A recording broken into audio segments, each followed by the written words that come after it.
How do we maximise a plate for tesserae? So I thought, let's do something fun and pretend we're making a quirky little owl here. So we'll do the borders, backgrounds and flowers approach again. So we'll look at how do we cut something that we can use as a large border. How do we make backgrounds? How do we make petals to maximise? We get 32 of these great big babies to go around the border. If we use Solange's method for petal cutting, we'll get 64 petals from the edge of this plate. That's pretty amazing. The other thing we can look at is how to use the scraps or the white bits on the bottom to make feather shapes. You can see these look great on this owl. You can also add your scraps in here. So you get a textured background. These are the little bits of the heel that have come off the back of the plate. You can create some interesting textures in the background. So up here, I've made it with the bottom of a cup, and I've left it rough cut because it's sort of cute for the owl's eye. And I've got these wonderful eyes from, where did I get those? 19 Mosaics. And just pop them on there and they're just so cute. So before we get started chopping away at our plate to make all those lovely great bits of tess, is get your containers that you're going to store your tess in, because you'll quickly make a huge mess once you start cutting up crockery. I also cut into a bucket to collect scraps and bits and pieces. It's just less flying around the room, or well, I should say flying around my veranda, because I have 3 little puppies that I don't want to cut their little feet. It's very handy. The other thing I'll include in this approach is the various tools I use to show you how they work and whether that's a tool you might be interested in. They all do different things. It's a good idea to have at least 2 to help you reduce any repetitive strain if you're going to do a lot of cutting. So it's good to see what your favourite ones are and then what you might want to add to it. The wonderful Carolyn of Mango Mosaics in the UK saw me cutting up plates in one of my videos and suggested I get these MONTOLITs and for cutting crockery. And my goodness me, they do make a wonderful difference. I was chatting to 19 Mosaics about them, and they decided to get them in, so I was really thrilled to be able to buy a pair from them. It has a lock here. The other thing to do before you start, particularly with crockery, because it can loosen up these nuts and bolts and you end up with wobbly wheels. And of course the first sign of wobbly wheels is it doesn't cut properly. So just check that they are nice and tight. See, this one isn't tight, so I need to tighten this one up here. So the first thing we're going to do is cut this plate in half. So it's just a standard dinner plate. It can be a little bit tough because it is porcelain rather than fine china or bone china. So sometimes these are grunt worthy. So let's see how we go. There's a bit of a scratch here. So I'm going to make my first cut through there. So it's really cut in half, cut in half, cut in half, cut in half. Off we go. Well, as half as it feels like making it for me. Then we can come in and cut it in almost half.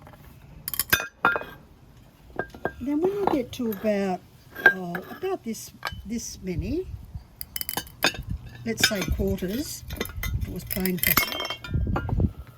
Plus it's cold here, so plates don't really like to be cold. We can start to think about, we're not going to use all of this, and why have big long skinny bits? We can start to feather cut some of the waste. So let's start on this big part of the plate, and for feather cutting we just hold the nippers there a bit close to the edge and give it a squeeze, and you can see you get these nice feather cuts.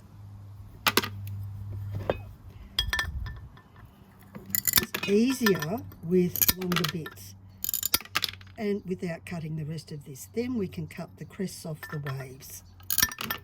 And that gives you this shape.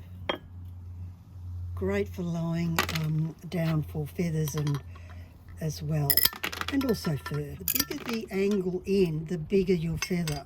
So don't make it too huge, and just do it, I sort of do it at about that angle. I touch it here, and it's about halfway through this end bit here as my measure. You'll find what works best for you. Okay, so I've made a good start on my feather cuts. I can pop them in the container. Either cut in half, cut in quarters, and keep going down until I get to about this size. That will give us about the 32. So I'll go through and cut all of those sizes, which will be our borders. And then we can have a chat about how to clean this off. Okay, now I've got a nice big pile of things that need some attention. So let's pull out one that makes it look really clear, where we have, oh, that was the one with the scratch on it. Let's find one. Here's one that's got lots of stuff on it. So we're going to cut it off here, and if we flip it over, we can see we've got the heel of the plate. So we'll be cutting through here, make some feathers out of that, and through here to make our border.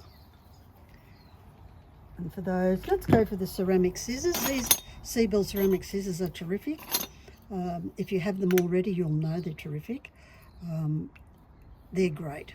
Just watch where you've got the blade, because way up here is not going to work as well as closer to the edge, because it's more of a nibbler. And it just cuts beautifully. And then we can cut along the line, see where it goes. It'll be unpredictable. Oh, very unpredictable, that one. But we have the heel of the foot, so we can get rid of that now or later.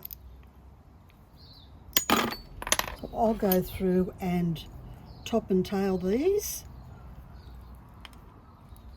So let me just demo with the ceramic scissors again. And you can see that's not a thin piece of porcelain. And how easy is that for me to cut? You all know I've got dodgy hands.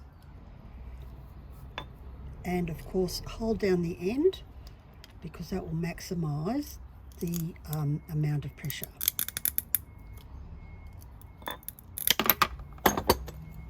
And there I've got a nice little heel, which can be a bit of a chook's leg, it can be a dragon's body, it can be a fish scale, chook's feet, wings, all sorts of stuff, or just a textured background. So now I have my tub full of these, mostly this shape, because they're all quite different. And with a plate, because of the way we're cutting it in half, in quarters, in eighths, in 1/16 and 1/32, we end up with a natural keystone shape. And if you put them back together, they'll be roughly the shape of, or the circle of the plate. So how do we turn that into a border? This is a big border, so I just pop them down, and then we just swaddle them backwards and forwards. So you can see how we've got the edge here, and the edge here. So you can trim these up further if you wanted to. Like this one would need some more trimming. You might decide, okay, I want my border to only be this thick, where you could cut that off. That would be your border, backwards and forwards. Then you could cut that into quarters for background. So lots of things you can do with just a simple edge of a plate. So that's how we construct the border. So to execute those petals, it's really cut that piece into big triangles. So I've drawn a line so you can see where I'm going, and I'm pointing the wheels in the direction of the line. And keep fingers crossed, once again, we don't know how this will cut. Oh, mostly good. So we'll get a small petal and a large petal. So then all you're doing is shaping the end off here with your nipper, and then here as well.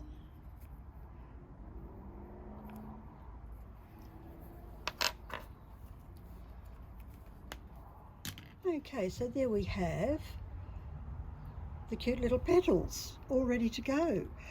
And from that plate, once we'd cut it into 32 bits, you would end up with 64 petals, depending on the success of the cutting. Cool. So to cut this into the backgrounds that we saw, you can have long skinny pieces and a mix. So I would mix these all up. Long skinny pieces in that shape. You could go halves in this shape. You could go halves in this shape. Of course, you can go quarters, cut it in 4 to get that shape. And you'd get a lovely collection of different shapes to make a lovely background. And then you could also stick in a few of these odd pieces if you wanted to add some texture, something a little different. Okay, so for my 50 cents, although plates have gone up now, they're $1 at the op shop, this is the tess I got from that one single plate. These are the sort of scraps that I might use to fit in or cut to specific shapes when I'm doing the background or wherever you need to squeeze a little bit in. These are all the feather cuts I got from the centre of the plate and ready to now be shaped and fit to wherever I need it to fit. Think about the ones that have got squares, angles, and always, unless you really wanted to have a square edge, turn it into a point. Then I've got the heels. I've left little handles on them just in case I need to do something with them, or to hold on to them for all the heels. So I've got bigger heels, little heels, perfectly cut keystone with a little heel on the end. You never know how much they'll come in handy. You'll end up with a great big box full of white heels, but think about the whites, because it's amazing how different they are. Then we have our 32 biggies like this, or 64 petals, depending on how you want to cut them, or chopping it up for backgrounds. So lots of great tests there. You would end up with heaps and heaps of stuff. And now look at all the waste I got. So that's the waste. So I'm going to pull out the stuff I can actually hold. Like these would be really handy if you were making jewellery, for instance. Like that would be, except I can't hold it, that would be incredibly handy. This little triangle for the jewellery makers would be terrific as well. Just depends what you're making, how much you save with your expense of $1. That's Australian dollar. Or this, I think this red plate actually cost me 40 cents. So I think that's amazing. I could do a whole mosaic with that.